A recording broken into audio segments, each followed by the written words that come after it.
Caixa Econômica do São Francisco é assaltada na capital. Na edição de hoje você vai ver a real situação dos para-raios instalados em cima dos prédios da capital. Polícia Rodoviária Federal realiza a campanha para conscientizar motoristas nas estradas. No quadro de entrevistas de hoje, vamos conversar com Allan Kardec, secretário de Educação do município. E ainda a Esquadrilha da Fumaça se apresenta em São Luís. Homenagem aos 30 anos do Centro de Lançamento de Alcântara. Tudo isso e muito mais. Agora, no Maranhão acontece.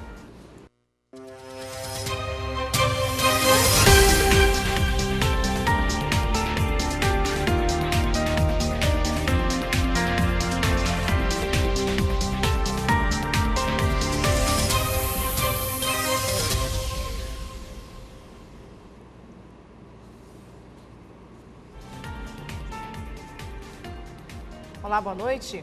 Boa noite. E a gente começa a edição de hoje com a informação do assalto que aconteceu na Caixa Econômica do São Francisco.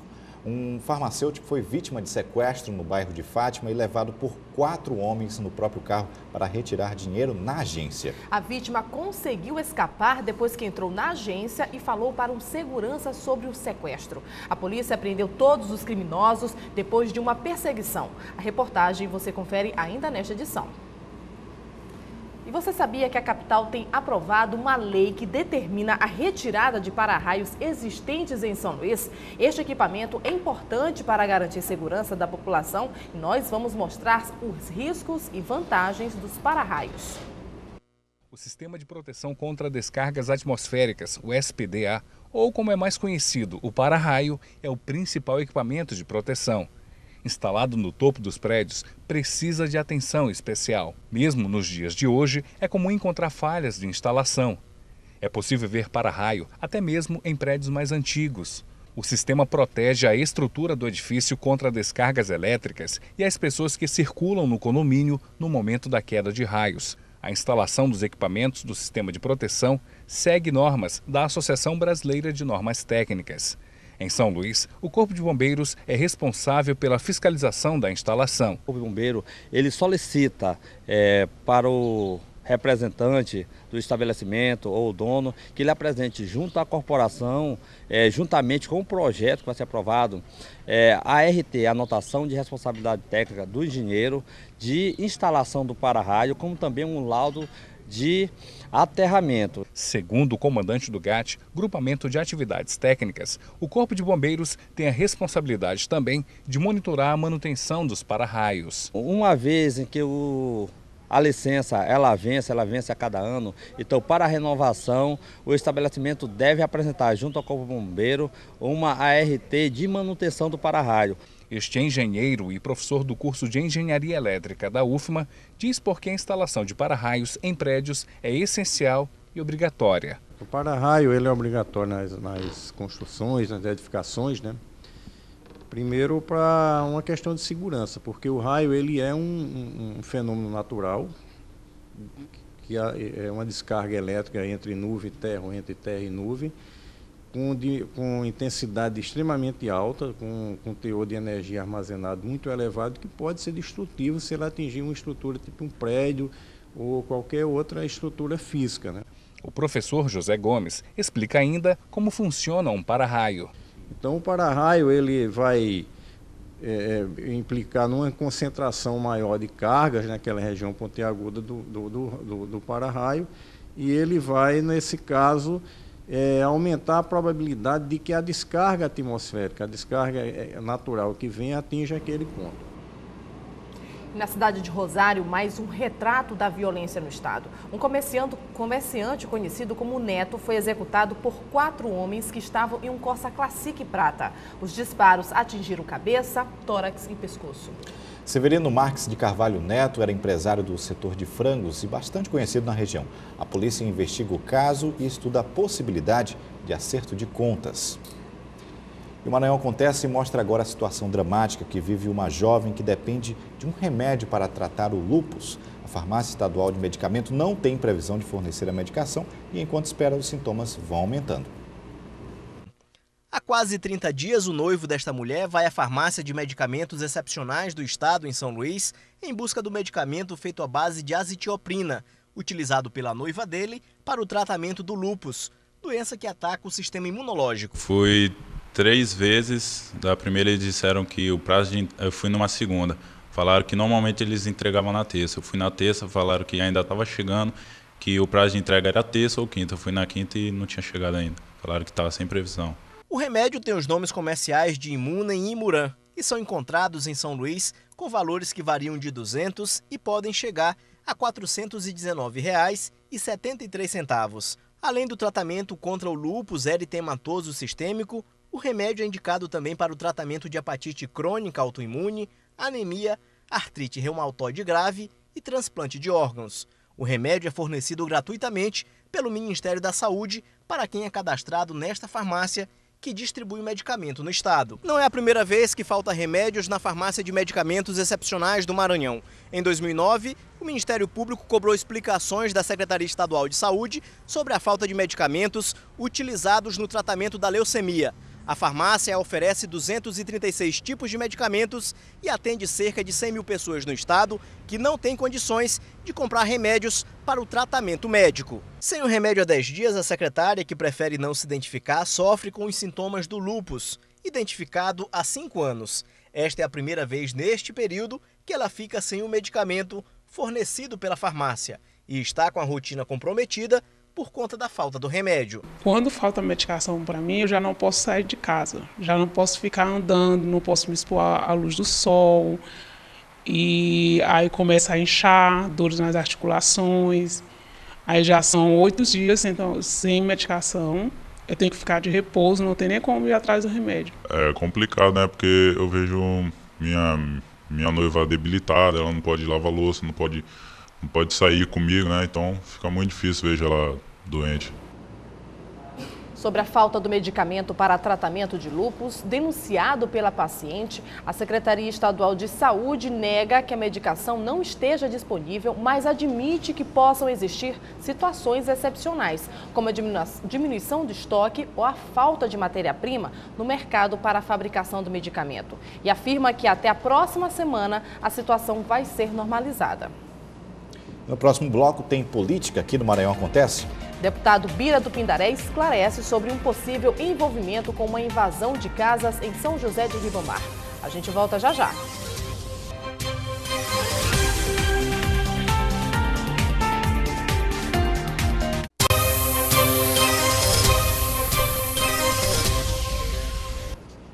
Estamos de volta e vamos falar agora de política. Vamos às notícias dos bastidores da política do Maranhão.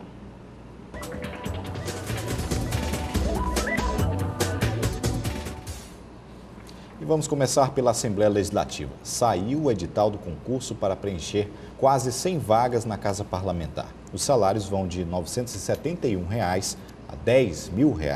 São cargos como consultor legislativo e técnico de gestão administrativa. O concurso é para nível médio e superior. As inscrições vão ser realizadas entre 1º e 25 de abril. As provas são no dia 26 de maio. Mais informações sobre o concurso público através do telefone 0800 283 4628. E hoje a movimentação nos bastidores da Assembleia se deu por conta de uma denúncia contra o deputado Bira do Pindaré, que teria sido relacionado a uma invasão de casas em Ribamar. E ainda tem a movimentação na Câmara Municipal. O repórter Joelson Braga tem os detalhes. Boa noite. Olá, boa noite. Daniela e Hugo, hoje na Assembleia Legislativa, 2 momentos marcaram a sessão. Primeiro foi quando o deputado Bira do Pindaré usou a tribuna para negar as denúncias de que ele seria o mandante da invasão das residências do programa Minha Casa Minha Vida em São José de Ribamar. Depois foi a votação do projeto de lei que prorroga os mandatos dos conselheiros tutelares. Vamos acompanhar como foi a movimentação nesta quarta-feira na Assembleia. Com poucos deputados no plenário, assim foram iniciados os trabalhos na Casa Legislativa. O primeiro a usar a tribuna foi o deputado petista Bira do Pindaré. Ele rebateu as acusações de que estaria incentivando a invasão de imóveis do programa Minha Casa Minha Vida em São José de Ribamar. Desafiou que mostrassem qualquer prova que o incriminasse. O deputado lembrou que a Prefeitura de São José de Ribamar é a única no país a exigir o imposto sobre transmissão de bens imóveis e que o prefeito Gil Coutrin tenta criar uma cortina de fumaça para esta realidade. Quem fez, certamente fez para favorecer o prefeito, para querer criar uma cortina de fumaça, acobertar o erro absurdo que é o único município do Brasil que não quer isentar o ITBI dos pobres beneficiários do programa Minha Casa Minha Vida. É isso que está acontecendo. Então, para mim, é uma atitude de desespero, de quem não tem mais argumento, não tem mais o que fazer, não tem mais onde se apegar e resolveram apelar, né, por um factoide sem nenhum fundamento e sem nenhum precedente. Não é do meu estilo, não é do meu feitio estimular a invasão de coisa alguma. Agora defendo o direito do povo e vou continuar do lado do povo. Mas na Assembleia, a expectativa mesmo era pela votação do projeto de lei da autoria da deputada Valéria Macedo, que dispõe sobre a prorrogação dos mandatos dos conselheiros tutelares. O deputado Neto Evangelista se manifestou favorável, mas na hora da votação faltou quórum para que o documento fosse votado e frustrou a autora do projeto e muitos conselheiros que ocuparam a galeria da Assembleia. Mas a deputada acredita que na próxima semana consiga a aprovação. Todos os deputados estão sensibilizados. Ontem nós tivemos uma reunião com a presença de muitos conselheiros municipais daqui de São Luís, quase todos os conselheiros de outros municípios, mais de 15 municípios com representatividade de conselheiros tutelares e conselheiros tutelares aqui. Todos são unânimes em querer a prorrogação. Por isso, primeiro, a lei deixou essa brecha, né? Ela não dispõe a lei federal que regula todo o território nacional a questão da eleição. Na Câmara Municipal não teve sessão por falta de quórum, mas os parlamentares, autores do requerimento que tenta criar a CPI das terceirizadas, denunciam o esvaziamento do plenário e influências externas. Apenas 7 vereadores compareceram à Câmara Municipal na última sessão da semana. Assim, os trabalhos não puderam ser iniciados, pois eram necessários 11 parlamentares. Presentes na casa, os autores do requerimento que busca criar a CPI das terceirizadas, Francisco Chaguinha e Nato Sena, declararam estar confiantes na instalação da comissão de investigação, mas falaram em estratégia de esvaziamento do plenário para que os parlamentares não assinassem o requerimento. Realmente acabou não tendo sessão, eu não sei se por conta do feriadão, alguns vereadores devem ter viajado, né? Algumas pessoas estão supondo que talvez por conta dessa CPI, mas eu não acredito nisso. Acredito que o vereador é corajoso, os vereadores são corajosos, então eu acho que ninguém ia deixar de vir hoje aqui por conta disso. Então eu acho que na segunda-feira, com certeza, nós vamos escolher as 2 assinaturas que faltam para poder ter instalado essa CPI. O vereador Chaguinhas foi mais polêmico ao dizer que forças externas ao parlamento tentam abafar a CPI.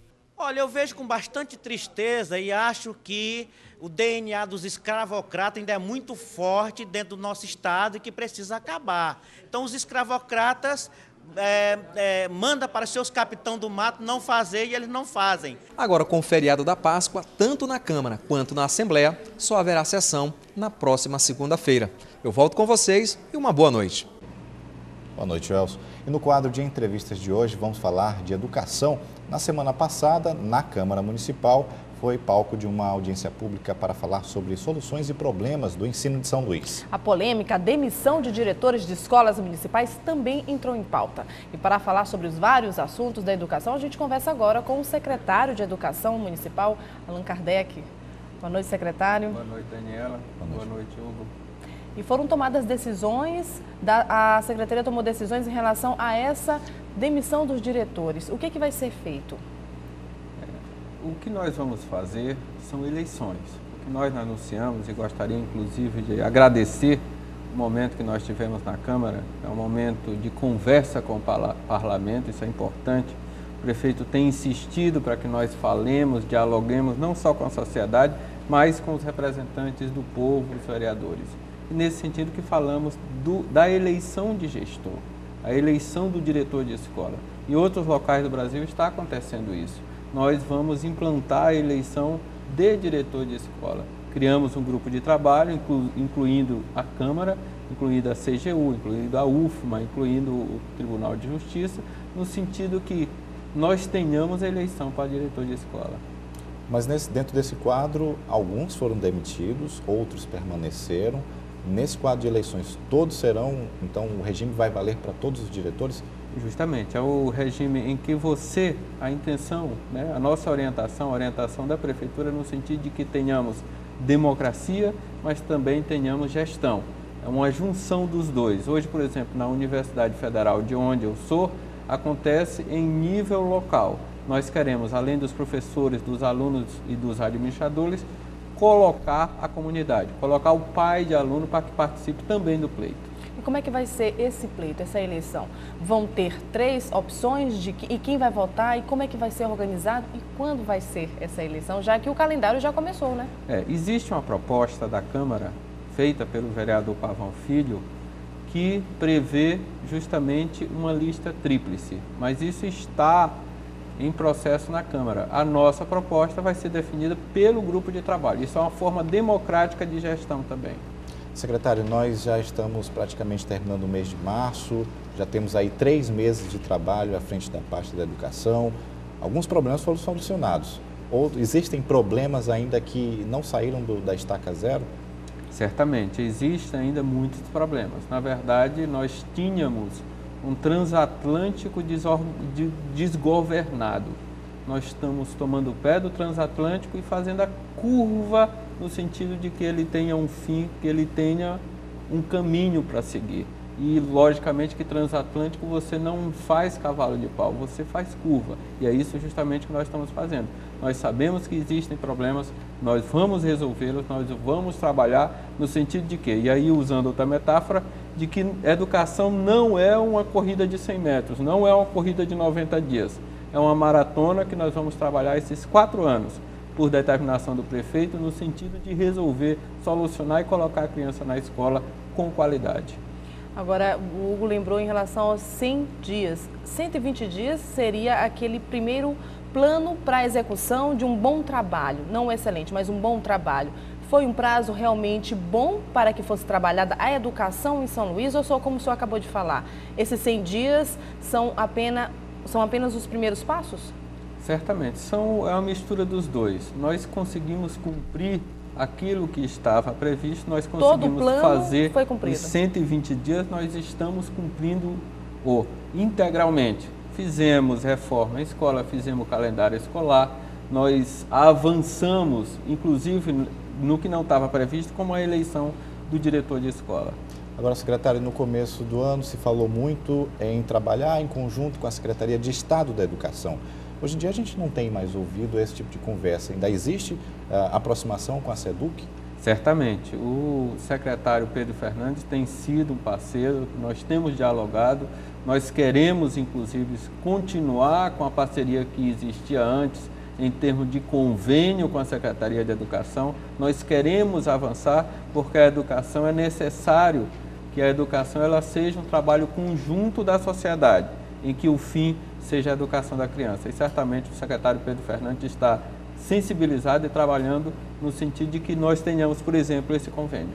O último calendário escolar ele não completou os dias corretos.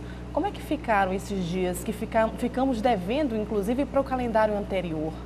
Isso é lamentável.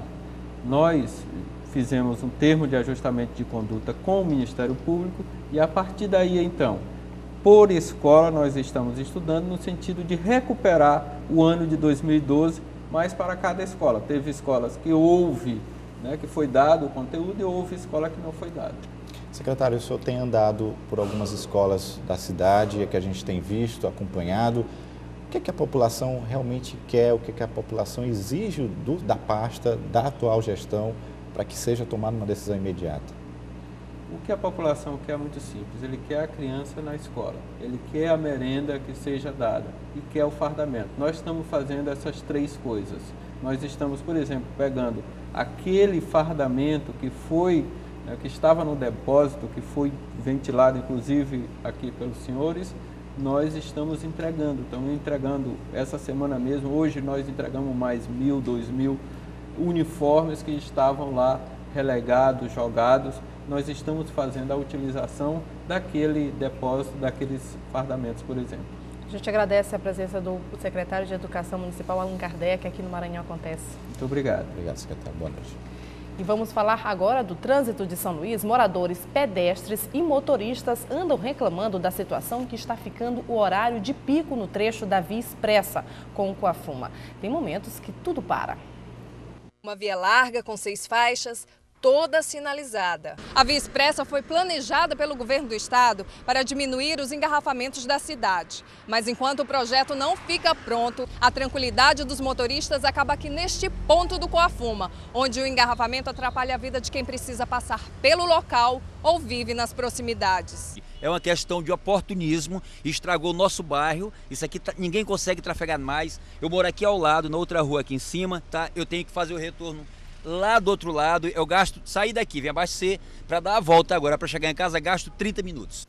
Os veículos seguem da Via Expressa em direção à Avenida Jerônimo de Albuquerque, que também fica engarrafada até a curva do 90, deixando todo mundo irritado. Principalmente nós que moramos aqui dentro do Planalto Vinhais, ficamos sem opção, né? Fecharam o retorno, agora todos os carros convergem para esse centro aqui e formou-se uma confusão no trânsito.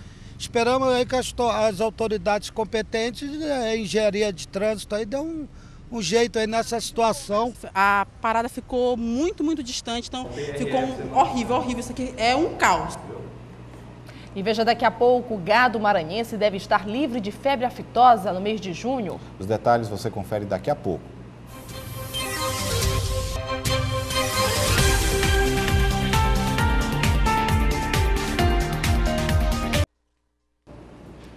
E a gente volta a falar do caso de sequestro e assalto. O fato começou no bairro de Fátima, onde a vítima foi obrigada a sacar a quantia de R$1.000 no guichê eletrônico.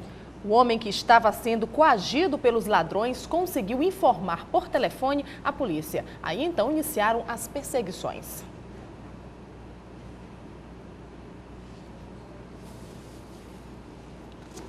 Bom, e o Maranhão deve se livrar definitivamente da febre aftosa do gado em todo o estado. A expectativa é que aconteça no mês de junho. A informação foi repassada por representantes do Ministério da Agricultura. Para que o Maranhão esteja livre da aftosa, terá que cumprir vários trâmites no processo de reconhecimento. O secretário estadual Cláudio Azevedo assumiu o compromisso e agora vamos aguardar as novas avaliações. A Polícia Federal vai iniciar amanhã a Operação Semana Santa nas estradas e rodovias do estado. Reduzir o número de acidentes e mortes deve ser a principal meta da PRF. Todo o efetivo da Polícia Rodoviária Federal no estado deve trabalhar durante a Operação Semana Santa, que começa na madrugada desta quinta-feira. Com o feriado, o fluxo de veículos costuma aumentar nas estradas e, consequentemente, aumentam os números de acidentes. A gente espera que seja tranquilo por se tratar de um período aí de Semana Santa. Espera que esse condutor aí faça seu deslocamento de uma maneira mais tranquila, de uma maneira mais responsável, enfim, para que a gente evite acidentes. O trabalho da polícia envolve a fiscalização dos limites da velocidade, da documentação dos condutores, além de outras atividades. Ultrapassagens proibidas, excesso de velocidade, nós temos aí a questão do uso de bebida alcoólica, temos a questão do motociclista, o motociclista ainda é vítima, na realidade, de acidentes. No mesmo período do ano passado, foram registrados 38 acidentes, com 28 feridos e 3 mortes. A inspetora acredita que o número seja menor e faz um apelo aos motoristas. Atenção para quem vai deslocar, verificar a questão do equipamento obrigatório, manter a distância de segurança de outro veículo, não fazer ultrapassagens, tentar evitar ultrapassagens perigosas, enfim, todos os devidos cuidados e atenção que esses condutores têm que ter durante esses períodos. E agora sim você vai ver a reportagem sobre o assalto com sequestro a um farmacêutico em São Luís.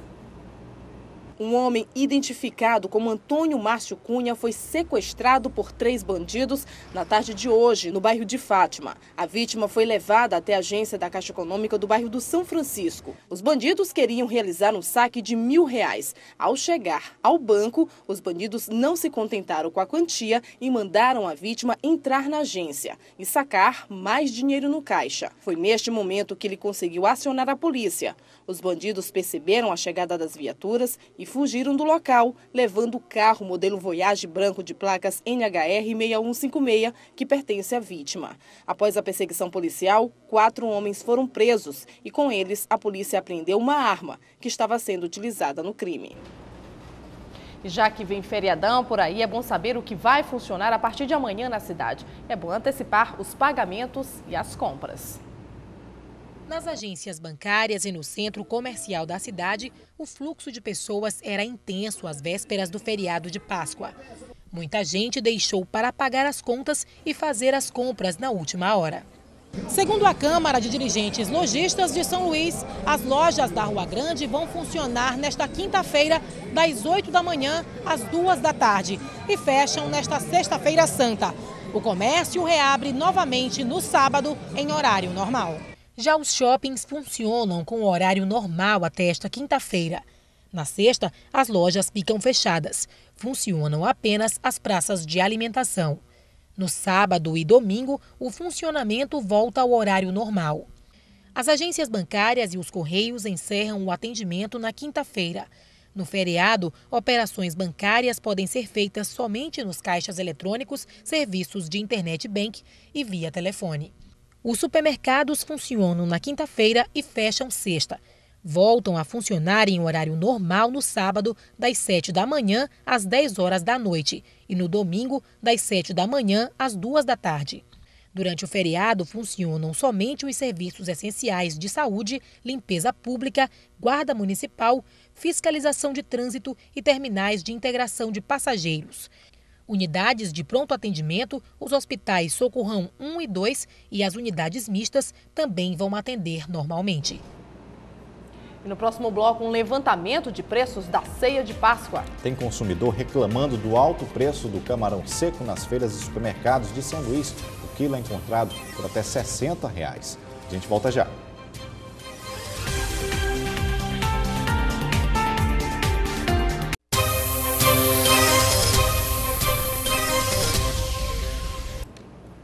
A Esquadrilha da Fumaça esteve agora à tarde em São Luís para mais uma exibição de manobras e acrobacias aéreas. A apresentação na capital foi feita em comemoração aos 30 anos do Centro de Lançamento de Alcântara. Antes da apresentação do esquadrão de demonstração aérea começar, muita gente decidiu chegar mais cedo para assistir ao espetáculo. Este motorista trouxe o neto para acompanhar o show aéreo. É grande a emoção porque dá muito susto na gente, viu? Os aviões, eles ficam voando lá pro céu e vão lá para longe. Depois eles venham e depois eles venham para cá que eles vão aí que eles voltam. O clima era de expectativa não só nas crianças, mas também nos adultos. Como é a minha primeira vez que eu assisti, eu espero que dê um show, né? Assim, um show de malabarismo. Na primeira apresentação, antes da Esquadrilha da Fumaça chegar, 5 paraquedistas deram um colorido todo especial ao céu nublado de São Luís na tarde desta quarta-feira. Entre os paraquedistas, o médico Rodrigo Frediani, que teve uma visão privilegiada de São Luís, pulando de paraquedas. Mas aqui o visual é maravilhoso, o mar é tranquilo, tem a faixa de areia grande para a gente saltar. É tranquilo saltar aqui. E a imagem de cima como é que é? Muito boa, hoje o tempo ajudou, veio uma chuva de longe aí, mas acho que não vai cair antes do pessoal saltar e nem da Esquadrilha da Fumaça. Ah, maravilhoso, maravilhoso. Eu nunca tinha visto assim, pessoalmente, sempre de televisão que eu tenho visto, né? Mas hoje foi incrível. O ponto alto da festa foi a chegada de 7 aeronaves T-27 da Esquadrilha da Fumaça. Para conferir a apresentação, além da Praça do Pescador, muita gente aproveitou as sacadas dos prédios localizados na orla de São Luís e também os morros para ter uma visão mais privilegiada da apresentação. As aeronaves fizeram 40 acrobacias entre piruetas e performances de cabeça para baixo e passaram também próximas aos prédios. Nesta manobra, 2 aeronaves entrelaçam um jato de fumaça. A última vez que a Esquadrilha da Fumaça se apresentou em São Luís foi em novembro de 2010, em homenagem aos 121 anos da Proclamação da República. Neste ano, a homenagem é pelos 30 anos do Centro de Lançamento de Alcântara. Quem conferiu a apresentação, aprovou. Muito boa para trazer os filhos. Maravilhosa é ver a apresentação das nossas forças aéreas, né? E Sandra, o que é que tu mais gostou nessa apresentação? Quais foram as manobras? Aquele vira de cabeça para baixo, que vem assim, ó, pela água.